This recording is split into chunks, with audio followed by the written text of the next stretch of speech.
Extra time.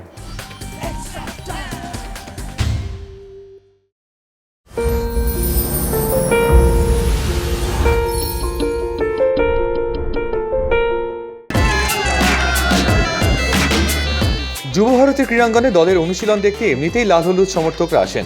তবে শুক্রবার বিকেলে সংখ্যাটা বেশি ছিল। প্রায় 100 জন সমর্থক আলেহান্দ্রো মেনেন্দেস গার্সিয়া ট্রেনিং দেখতে রেলিংয়ের ধারে দাঁড়িয়ে থাকলেন।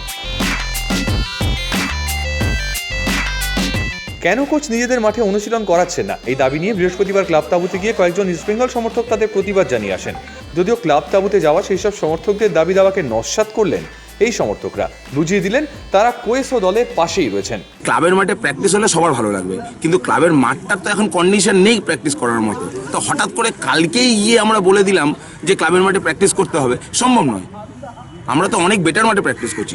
এখন বেশ ভালো জায়গায় রয়েছে দল। চেন্নাই সিটি এফসির বিরুদ্ধে অ্যাওয়ে ম্যাচে জয় পেলেই জবি কোলাডোরা আবার লিগ খেতাবের জোরালো দাবিদার হয়ে উঠবেন।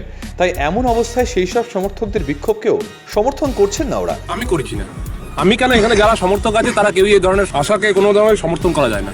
টিমের একটা ফোকাস নষ্ট করে দেয় এই ধরনের কাজকর্ম। যে বা যারা এসছে তাদের কোনোদিন আমরা মাঠেও দেখিনি।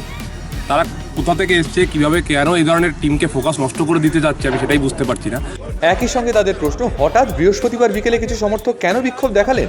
বেশ বোঝা যাচ্ছে কোয়েসো ক্লাব কর্তাদেরই ইগোর লড়াইয়ের মধ্যে দলের সমর্থকরাও আলাদা ক্যাম্প তৈরি করে নিয়েছেন। তাই হয়তো অনুশীলনের শেষে স্প্যানিশ কোচকে নিয়ে সেলফি তুললেন মাঠে আসা এক দল সমর্থক। আমরা যারা সমর্থকরা রেগুলারলি মাঠটা করি, মাঠে খেলাটা দেখি, আমরা এখন পর্যন্ত তো কোয়েসের সেইভাবে কোনো দোষ ত্রুটি দেখতে পাইনি।